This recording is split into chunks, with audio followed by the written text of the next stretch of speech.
নমস্কার বন্ধুরা, নতুন পুরনো যেসব বন্ধুরা আছো সকলকে সত্যম শিবম চ্যানেলে অনেক স্বাগত। এখন কটা 9:15 বাজে। এখন থেকে আমার ব্লগ স্টার্ট করলাম। আজকে বিশেষ একটা দিন। আজকে হচ্ছে সত্যম শিবমের বার্থডে। এই সত্যম এই ঘরে চলে এসছে, খাচ্ছিল যে টিউবলাইটটা জ্বেলেছি, ওই লাইটটা দেখতে চলে এসছে। আর শিবম বাইরে আছে, খাচ্ছে, এখন ছাতু খাচ্ছে। আমি এখনো রান্নাঘরে যাইনি, তাই প্রথম থেকে শেষ পর্যন্ত ব্লগটা দেখার অনুরোধ রইল। মাঝখানে স্কিপ করে দেখো না। ছোট্ট করে আমরা সত্যম শিবমের বার্থডে সেলিব্রেট করবো। 5 টাকা ভাত রান্না করে দেব। তো ওদের মেশিনে দিয়ে তারপরে যাব রান্নাঘরে। তো আগে ওদের মেশিনে দিয়ে দিই, তারপরে দেখাচ্ছি কি মেনু হবে। এরকম মেশিনে দিয়ে দিয়েছি। সত্যম উদাস হয়ে কি ভাবছিস জন্মদিনের দিন? উদাস হয়ে কি ভাবছিস? তাহলে শিবম কি করছে দেখে আসে। ও বাবা, আমাদের শিবম পন্ডিত দেখো পেপার পড়ছে। কি দিয়েছে আজকে? আজকে খবর কি? নিউজ কি খবর আজকে পেপারে? জন্মদিনে কি খবর পড়ছিস? তো শিবম পেপার পড়ুক, আমরা যাই রান্নাঘরে। এখন নিয়ে যাবো না তোমাদের, আমি খানিকটা আগে সব রেডি করি গুছিয়ে, নাহলে সব তোমাদের সাথে একসাথে যেতে গেলে আমার দেরি হয়ে যাবে, আর ব্লগও লম্বা হয়ে যাবে। তোমরা আবার লম্বা লম্বা ব্লগ পছন্দ করছো না, ওই জন্য আগে আমি সব কেটে কুটে রেডি করে নিই, তারপরে নিয়ে যাব। তোমাদের এবার নিয়ে আসলাম রান্নাঘরে। দেখো, এই হচ্ছে আলু ভাজা, পটল ভাজা, কুমড়ো ভাজা হবে, আর ওদিকে টমাটোরের চাটনি হবে। সত্যম সময় তবুও এইসব খেতে ভালোবাসে না, তবুও যে নিয়ম মাফিক দিতে হয় 5 তরকারি ভাত রান্না করে, ওই জন্য দেবো। আর ওই যে ওর ভেতরে ভাত ফুটে গেছে, ভাতের মধ্যে আলু সেদ্ধ আছে, ডাল আছে। সকালেও তো দুটো কিছু খেতে হবে, ওই জন্য আলু সেদ্ধ, ডাল। আর এই যে মটন রান্না হবে, কিন্তু মাংসটা এবার মনে হচ্ছে ভালো হবে না। যেখান থেকে মাংস নেয় সেখানে মাংস আজকে কাটছে না, অন্য জায়গা থেকে নিয়ে আসছে। মাংসটা খুব একটা জুতের নয়, হাতে তেলই লাগছে না। আর এই যে কটা ডিম ভাজবো সকালের জন্যে, ওই দিয়ে সকালে খাওয়া হয়ে যাবে।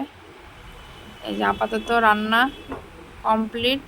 মুসুরের ডাল, এই যে চাটনি হয়েছে, আর এই যে এখানে অনেক রকমের ভাজা। ডিম ভাজাটা বললাম সকালে হবে। তো রান্না এখানে এখন থামিয়ে রাখছি। 10:30 বাজে। সত্যম শিবমের খিদে পেয়ে গেছে। এর থেকে বেশি বেলা করলে তখন সব খাওয়া দাওয়া সব গড়বড় হয়ে যাবে। আর এখানে সব পায়েসের সামগ্রী আছে, ওইদিকে খাইয়ে ধুইয়ে তারপরে এখানে লাগবো। সত্যম শিবমের স্নান হয়ে গেছে, এরকম শিবম এখানে দেখাচ্ছে। শিবম খেলা পাচ্ছে পজিশন নিয়ে। স্নানও খুব কষ্ট হয়েছে, প্রচুর বেজে গেছে। আর হুটো পাঠা দৌড়াদৌড়ি, এই দেখো সত্যম তারপরে ওর কি বেরোচ্ছে। আমার 2:30 বাজে, প্রচণ্ড গরম, ঘেমে কি বলবো, মুখ লাল হয়ে গেছে আমার, প্রচণ্ড গরম, রোদ্দুর। রান্নাঘরে রান্না করতে খুবই কষ্ট হচ্ছে। তো রান্না প্রায় শেষের দিকেই হয়েই গেছে, একটু করে করছি, এক হাতে করা তো। শুধু সময় কেকও চলে এসছে। সকালবেলা তো দাদা ভাই তো সকালে বাজারে গিয়েছিল, সকালে তো কেকের দোকান খোলে না। আর কেক এখানে কেকের কারখানা আছে, অর্ডার দিতে হয়। তো এখানে একটা যে কাকার বাড়ি জল নেওয়া হয়, ওই কাকাটাকে টাকা দিয়ে এসেছিলো, তো উনি আবার বাড়ি আসার সময় নিয়ে আসছেন। তো চলো রান্নাঘরের হাল দেখে আসি। এই দেখো রান্নাঘরের হাল, সব ছাড়াং বাড়াং। আজকে রান্নাঘর একদম লুটোপুটি। এই যে মা লক্ষ্মীর খাবার ওদিকে হয়ে গেছে, এতে আমাদের ভাতও হয়ে গেছে। আর এখানে সব ভাজাভুজি সব করে রেখেছি, পাঁপড় ভাজা আরও সব ভাজা ভাজা আছে। ওইখানেও সব দুই দিকেই সব খাবার রাখা আছে। আর এই যে প্রেসার কুকারে এখানে মাটন রান্না হচ্ছে। দেখো বলেছিল না মাংস ভালো হবে না, ওই দেখো কেমন মাংস তেলই ছাড়ছে না। যাই হোক, আর এদিকে পায়েস পায়েস হচ্ছে। পায়েস হলে রান্না কমপ্লিট।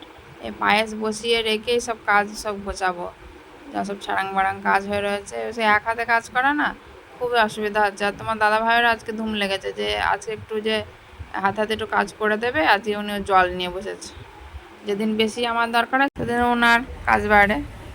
বসেছে নিয়ে, কিন্তু কি কারেন্ট নেই। সে কারেন্ট কখন গেছে, তো কী করবো। সত্যম সময় খিদে পেয়ে গেছে, প্রায় 4টে বাজতে আসলো।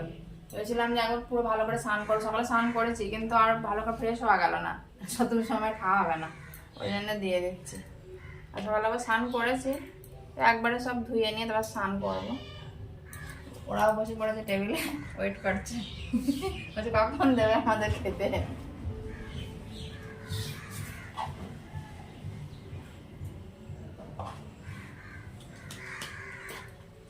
ট্যাঙ্কিতেও জল নেই। ওই সত্যম সময় স্নান করালাম, ওই দেওয়ারের কল থেকে জল দিলে স্নান করালাম। জল ছিল গরম, জলও বার হলো না। তখন কারেন্ট ছিল, মোটর চলছিল না। আর মোটর চালাতে গেলাম আর কারেন্ট চলে গেল। তো দেখো এই যে সাজিয়ে দিয়েছি সত্যম শিবমের ব্যঞ্জন। ওরকম হয়েছে 4টে 5টাই হয়ে গেছে না?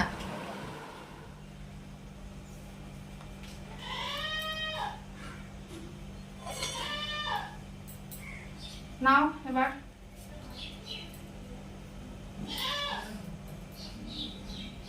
দেখি শিবম শরীর ভালো রাখতে ঠাকুর, ঠাকুর সব শরীর ভালো রাখুক।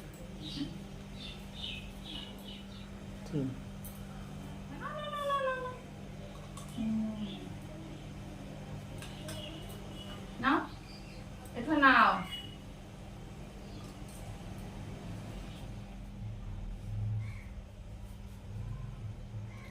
মিষ্টি মুখ করো, একটু পায়েস খাও। একটু মুখ খাও।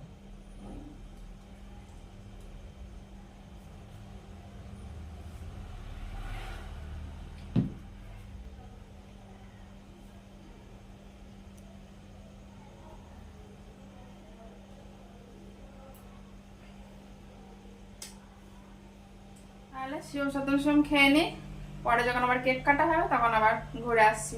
খেয়ে নি, বেচারাদের খিদে পেয়েছে, ভাত সামনে দিয়ে বলে কি করছে সব। খেয়ে কাজে লেগে পড়েছে, বেলুন ফুলাচ্ছে দিয়ে দিয়ে। ওই বেলুন ফুলে জড়ো করে ফেলেছে, ওগুলো এখন ঝুলাইতে হবে। এখন 6:30 বাজে, আর সারাদিন দৌড়াদৌড়ি। আর আমার ঘাম শুকাচ্ছে না, আজকে প্রচন্ড গরম। বাইরে ফিসফাস করে বৃষ্টি পড়ছে, কিন্তু ওই বৃষ্টিতে কাজ হবে। আর সাথে ঘন্টা বাজবো, বাজতে বাজছে। সত্যম এখানে বাস বাস, ওপরে বাস বাস।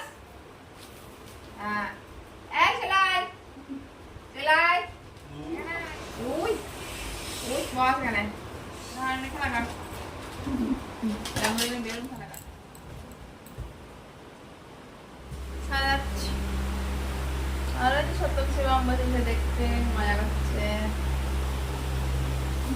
আমরাও মজা করছি। এবার কেক কাটিং হবে, সত্যম শিবম রেডি।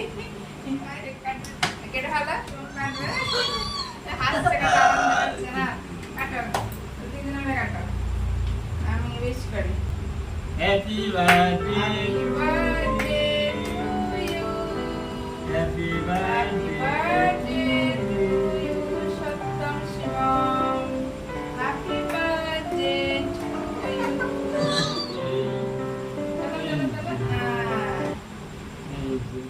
আগে কি খাবে? আগে ইউটিউব বন্ধুরা খাবে নাকি? আগে সত্যম খাক, তারপরে তোমরা খাবা। আগে সত্যম, এই যে আগে সত্যম খেলো, তারপরে শিবম খাবে, তারপরে শিবম খেলো।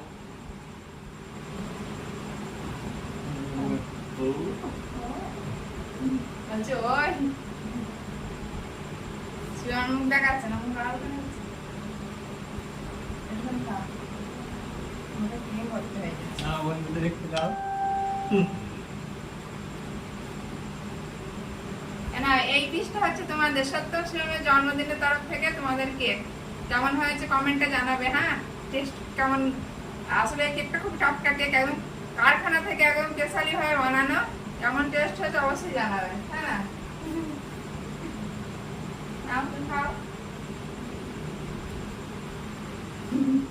আমি নিজে নিজে খেয়ে নি নাকি। জন্মদিনের পর এখানেই শেষ। বেলুন ঝুলছে, সত্যম শিবম ঘরে চলে গেছে। ওদেরও ভালো লাগে না, বারবার টানাটানি করছে না, একবার ছবি তুলতে আর ভিডিও করতে ওরা রেগে যাচ্ছে। ঘরে দিয়েছি, ফোন দেখছে, আর সারাদিন গরমে ওই ফ্যানে ফ্যানের সামনে বসেছি। তাহলে বন্ধুরা আজকের পর্ব এই পর্যন্তই। সকলেই ভালো থেকো, সুস্থ থেকো, আবার পরে পর্বে দেখা হবে। টাটা।